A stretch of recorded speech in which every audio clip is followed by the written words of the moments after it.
Hello বন্ধুরা, আসসালামু আলাইকুম। আশা করি সবাই ভালো আছেন।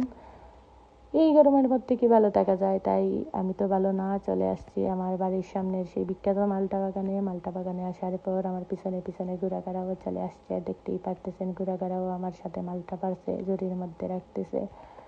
তো এই গাছের মধ্যে খাসা খাসা দেখে চলে যাচ্ছি, আরও খুঁজছি মালটার গাছ খুঁজতে খুঁজতে চলে এসেছি ঘন জঙ্গলের মধ্যে।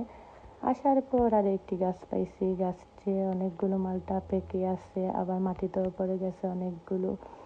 তো যা পাকা পাকা পাইছি ঝুড়ির মধ্যে রাখছি। ঝুড়ির মধ্যে রাখার পর আরও কয়েকটি গাছের দিকে হাঁটতেছি আরও পাকা মালটা পাই কিনা। তো ঘুরতে ঘুরতে একটা একটা করে গাছ দেখতেছি না পেয়ে চলে যাচ্ছি। এখন চলে গেলাম আরেকটি গাছের মধ্যে গিয়ে একটি মালটা পাইছি, তাও এটা এত বেশি পাকা না। তো ভাবলাম আর লাগবে না, মালটা যেগুলো পাইছি ওগুলো নিয়েই বাসায় চলে যাই। এখন আমার সাথে আমার ঘোড়াঘাড়াও চলে যাচ্ছে। যখন বাসায় যাব ওগুলোকে ভালো করে ধুইব, তাই আমার মেয়েও আমার সাথে সাহায্য করতেছে।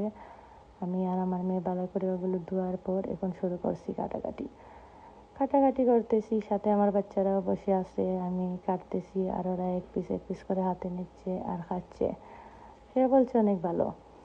তো আমারও ভালো লাগছে গরমের মধ্যে, ওগুলো আমি নিজেও টেস্ট করছি, আমার খুব ভালো লাগছে। আপনারাও চেষ্টা করবেন বাচ্চাদেরকে নিয়ে এইভাবে মাঝে মাঝে গরমের মধ্যে মালটা খেতে। তো ভালো লাগলে আমাদের সাথে থাকুন আর আমাকে বেশি করে লাইক ফলো দিন। থ্যাংক ইউ, ভালো থাকবেন। আসসালামু আলাইকুম, ধন্যবাদ সবাইকে।